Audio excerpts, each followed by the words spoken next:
झोला उठावा बिटिया हो जा तैयार हो, पढ़ला तू प्राइमरी में जीवन सवार हो, पढ़ला तू प्राइमरी में जीवन सवार हो। मैं ना पढ़बई पापा कुछ ना पढ़ावेले, कुर्सी पे बैठ के मैडम स्वेटर बनावेले, कुर्सी पे बैठ के मैडम स्वेटर बनावेले। सरकारी स्कूल में पढ़ सकती थी, प्राइवेट में आप क्यों पढ़ रही हैं? जितने बड़े बड़े नेता हैं उनके बच्चे विदेश में पढ़ते हैं, क्यों हम क्यों? सरकार ने व्यवस्था तो किया है, लेकिन टीचर अभी उतने एक्टिव नहीं दिख रहे हैं कि बच्चों को अच्छी शिक्षा दे सकें। डिप्टी साहब आना बंद हो गए, सब मनमाने हो गए, किसी को कोई मतलब नहीं है। कोई ठंडी में स्वेटर बिन रहा है, कोई व्हाट्सएप चला रहा है, कोई कुछ चल रहा है, मोबाइल चला रहा है, बच्चे घूम रहे हैं, कोई कुछ करने वाला नहीं है। और ये चीज़ प्राइवेट में नहीं देखने को मिलता। प्राइवेट में आप अगर एक बार स्कूल में एंट्री कर गए तो आपको बाहर घूमना। नमस्कार, मैं जहींद आप सभी का स्वागत करता हूं यस पब्लिक के प्यार में। तो दोस्तों अभी सुल्तानपुर में है और हमारे साथ देखिए आज वही आर्या नंदनी है और उनके चाचा जी हैं बलराम भैया हैं। सबसे पहले आपको सादर प्रणाम आशीर्वाद की कामना करेंगे। कैसे हैं आप? सर मैं एकदम ठीक हूँ और कामना करता हूँ कि आप भी ठीक होंगे, आपके जितने दर्शक हैं वो भी सब ठीक होंगे, स्वस्थ होंगे, मस्त होंगे। आपका बहुत बहुत स्वागत है नंदनी। कैसी हैं आप? हम ठीक हैं। ठीक हो? तो जैसे कि नंदनी आपने पिछली बार हमने आया था, आपने बहुत ही प्यारा दहेज गीत सुनाया और आप भी दोनों लोग बहुत ही प्यारा दहेज गीत सुनाया और हमारे ऑडियंस बहुत ही अच्छा भर भर के प्यार दी। हमारे दादी माई बहनी जो ऑडियंस देख रहे हैं सभी लोग बहुत ही अच्छा किए कि एक 7 साल की बच्ची ये भगवान के रूप है, इतना अच्छा गीत गाए हैं। आप कमेंट पढ़े होंगे, भाई बहुत ही प्यारा कमेंट मिला। लेकिन आज आप लोग क्या सुनाने वाले हैं? आज मैं आप सभी दर्शक को शिक्षा का गीत सुनाने वाला हूँ जी। आप ही अकेले सुनाएंगे नंदनी भी? नहीं, दोनों लोग मिलकर सुनाएंगे। अच्छा, दोनों लोग मिलकर सुनाएंगे। क्या नंदनी आज शिक्षा के ऊपर आप गीत सुनाओगे? हाँ। अपने ऊपर गीत सुनाओगे? अपने स्कूल के ऊपर? हाँ। अच्छा, अपने स्कूल को सुनाओगे। अच्छा, शिक्षा के बारे में आपका कहाँ से विचार आया कि हमने अभी बेटी का दहेज गीत गवाना स्टार्ट किया? शिक्षा के ऊपर आप गीत गवा रहे हैं, कहाँ से आपके मन में आया? क्योंकि शिक्षा संवैधानिक अधिकार है, हर नागरिक को शिक्षा मिलनी चाहिए, ये हमारा मूल अधिकार में आता है। और मैं सभी दर्शकों से ये निवेदन करूंगा कि आप एक टाइम भोजन ना करें लेकिन अपने घर के बच्चों को ज़रूर पढ़ाएं, क्योंकि शिक्षा वह शेरनी का दूध होता है, जो पीता है वो दहाड़ता है। जो आप पढ़ लेंगे तो आप को अपने अधिकार के बारे में पता चल जाएगा, और आपको अधिकार के बारे में पता चल जाएगा तो आप कहीं भी रहेंगे अपने अधिकारों को छीन सकते हैं। शिक्षा को अगर देखें तो आज अमेरिका में क्या है, अमेरिका इतना शिक्षित देश है कि अपने शिक्षा के बल पर आज वो सबसे राजा देश माना जाता है। चीन भी इकोनॉमी के मामले में हमसे आपसे बहुत आगे है, शिक्षा का वहाँ ज़्यादा महत्व है। और देखिए जापान को देखिए तो वहाँ भी शिक्षा का बड़ा महत्व है। फ्रांस को, रूस को देखिए, वो भी देश शिक्षा को लेकर बहुत एडवांस हैं। तो कहीं शिक्षा को उन्होंने प्राथमिकता दिया है, इसलिए आज वो हमसे 50 साल आगे जी रहे हैं। और हम शिक्षा के मामले में कहीं कमज़ोर हैं, इसलिए हम उतने आगे नहीं डेवलप कर पा रहे हैं।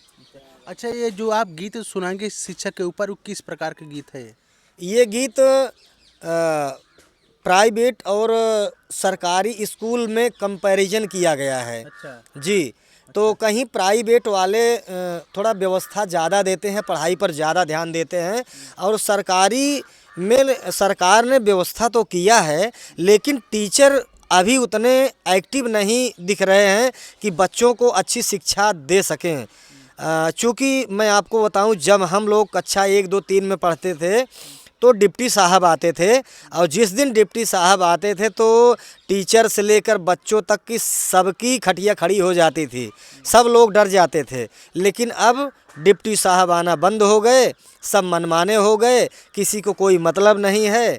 कोई ठंडी में स्वेटर बिन रहा है, कोई व्हाट्सएप चला रहा है, कोई कुछ चल रहा है, मोबाइल चला रहा है, बच्चे घूम रहे हैं, कोई कुछ करने वाला नहीं है। और ये चीज़ प्राइवेट में नहीं देखने को मिलता। प्राइवेट में आप अगर एक बार स्कूल में एंट्री कर गए तो आपको बाहर घूमना नहीं है जब तक इंटरवल ना हो जाए, और उसमें सारी व्यवस्था सुचारू ढंग से की जाती है और बच्चों के भविष्य के लिए वहाँ टीचर एक्टिव रहते हैं और कम वेतन में। आपको बताऊं कि प्राइवेट के जो टीचर होते हैं 5-7 हज़ार में वो अच्छी शिक्षा दे जाते हैं, और जो 50-60 हज़ार 70 हज़ार रुपये पाते हैं वो बच्चों को उतनी अच्छी शिक्षा नहीं दे पाते। इसीलिए आज लोग अपने बच्चों को प्राइवेट स्कूल में भेजते हैं। और बताऊं, जितने भी बड़े बड़े नेता हैं अपने बच्चों को ये विदेश में भेजते हैं पढ़ने के स्कूल लिए। पढ़ सकती थी, प्राइवेट में आप क्यों पढ़ रही हैं?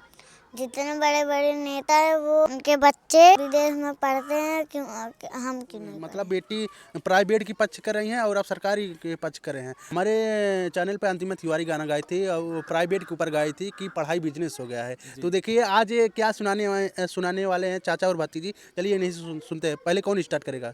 जी मैं। अरे झोला उठावा बिटिया हो जा तैयार हो, झोला उठावा बिटिया हो जा तैयार हो, पढ़ला तू प्राइमरी में जीवन सवार हो, पढ़ला तू प्राइमरी में जीवन सवार हो। ओ मैं ना पढ़बई पापा कुछ ना पढ़ावेले, ओ मैं ना पढ़बई पापा कुछ ना पढ़ावेले, कुर्सी पे बैठ के मैडम स्वेटर बनावेले, कुर्सी पे बैठ के मैडम स्वेटर बनावेले।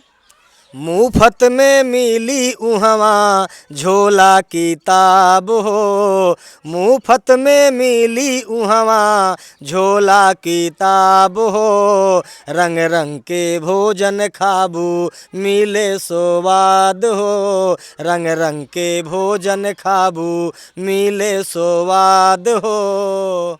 खिचड़ी ना खाबई पापा करबई पढ़ाई हो, खिचड़ी ना खाबई पापा करबई पढ़ाई हो, नर्सरी में पढ़ के देबई नमवा बढ़ाई हो, नर्सरी में पढ़ के देबई नमवा बढ़ाई हो।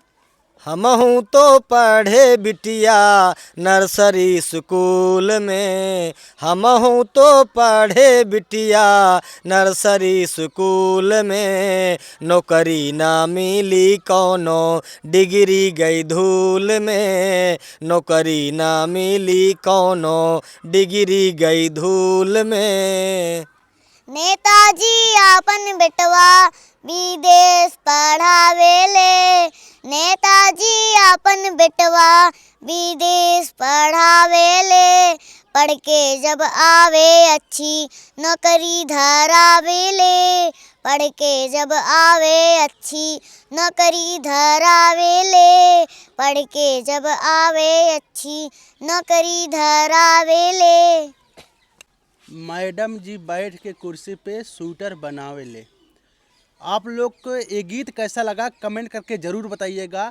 अभी आप लोग दहेज गीत सुना, लेकिन ये चाचा और भतीजी का जो ये महामुकाबला हो रहा है भैया बताएं। इधर बेटी कह रही है कि सरकारी स्कूल में पढ़ाई नहीं होती है, लेकिन चाचा कह रहे हैं हम भी प्राइवेट में पढ़ रहे थे। क्या कभी आपने देखा था सरकारी स्कूल में मैडम जी बैठ के स्वेटर बना रही थी? हाँ। अच्छा देखी थी क्या? चलिए दोस्तों मिलते किसी नेक्स्ट वीडियो में। जाते जाते हम भैया पूछेंगे चैनल का नाम अपना बता दीजिए। जी मेरे चैनल का नाम है बलराम मानस। यूट्यूब पर आप बलराम मानस सर्च करेंगे तो मेरा चैनल आ जाएगा, उसमें मेरे गीत सुनने को मिल जाएंगे।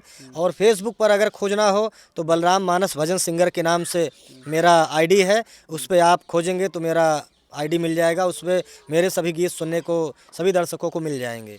अच्छा जाते जाते आप क्या कहना चाहते हैं ऑडियंस के लिए? धन्यवाद। धन्यवाद।